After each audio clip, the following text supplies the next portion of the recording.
Which is the best voice cloner? Speechify or Elevenlabs? Let's begin with Speechify, a platform originally built to help people read more efficiently through high-quality text-to-speech. It's perfect for students, professionals, and anyone with reading fatigue or learning differences like dyslexia. Over time, Speechify added voice cloning features, making it possible for users to create a digital versions of their own voice by reading a short script, which the system then processes and builds into a speech model. It's simple, fast, and mobile friendly, with an interface that makes creating and listening to voice content feels as natural as reading a message on your phone. The voices are fairly clear and natural sounding, though there's still a slightly robotic tone at times, especially with fast-paced or emotional nonsense content. That said, Speechify excels in convenience.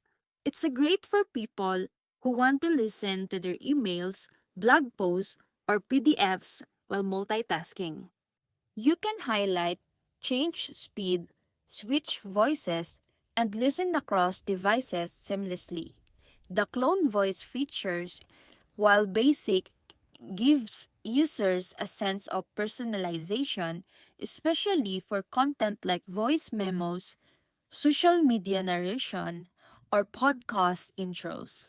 But when you shift the conversation towards professional quality voice cloning, Elevenlabs enters with a completely different level of power and precision. Elevenlabs offers AI voice synthesis that nearly indistinguishable from a real person. Not just the tone, but the rhyme, emotion, and even the subtle pauses and imperfections that make speech human. With Elevenlabs, you can clone a voice with as little as 1 minute of clean audio, and the result is incredibly lifelike, customizable, and flexible.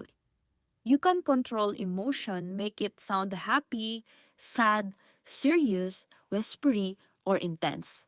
It supports multilingual output, different speaking styles, and emotional variation, which makes it ideal for storytelling, gaming, audiobook narration, filmmaking, or even creating synthetic voices for virtual influencers and YouTube channels. Its voice library is vast, regularly updated, and includes fictional character voices, regional accents, and multiple voice stability levels, which Speechify leans towards accessibility and fast publishing. Elevenlabs leans heavily towards creative precision. But this precision comes with a steeper learning curve. The dashboard is more technical and full of potential of Elevenlabs. Only shows when you explore its settings, temperature, stability, similarity, style, all of which allows for near direction your AI voice as if it were an actor. For users willing to dig deep, the results are phenomenal. You can even combine cloned voices with sound design, adding depth and personality that is extremely difficult to achieve with more casual tools like Speechify. Now, let's talk use cases. Speechify is fantastic for learners, professionals, and casual content creators who want to save time or avoid eye strain. Its offline reading, mobile sync, and instant voice export are unmatched in the productivity space. It's also high intuitive. Even kids or non-tech savvy users can figure it out within a minute. But if your content involves long-form narration, drama, or multiple characters, Speechify's voices often fall short. This is where Elevenlabs truly shines. It's perfect for YouTubers, audiobook producers, indie game developers, and filmmakers. Imagine writing a script and having it brought to life in your own voice with emotion, pacing, and expression without stepping in front of mic. That's what Elevenlabs enable. Even better, the platforms offers voice lab features that let you create entirely new fictional voices.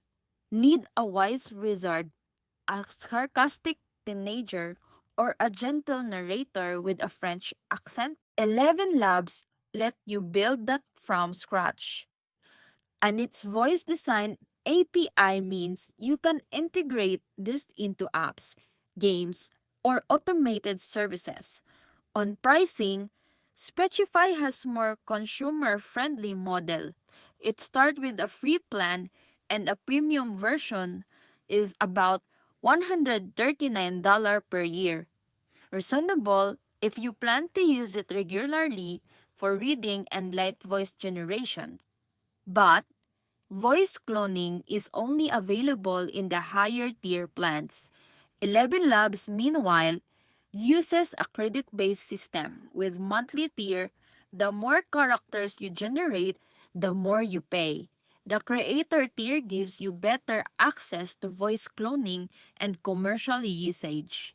While more complex, it becomes far more scalable for content creators and teams that need frequent, high-quality voice content. In terms of output quality, Elevenlabs is the winner by a lot.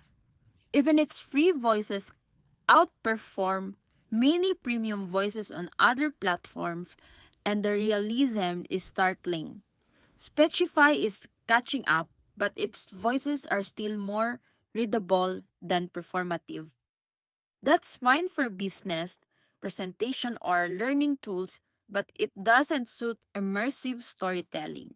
And let's talk support and updates. Speechify has a great team focused on accessibility and product ease, and they've improved rapidly, especially on mobile usability. Elevenlabs, on the other hand, has become a go-to tool for advanced voice AI and is constantly rolling out new features, including audio mixing, emotional control, and collaborative voice libraries. So which is better?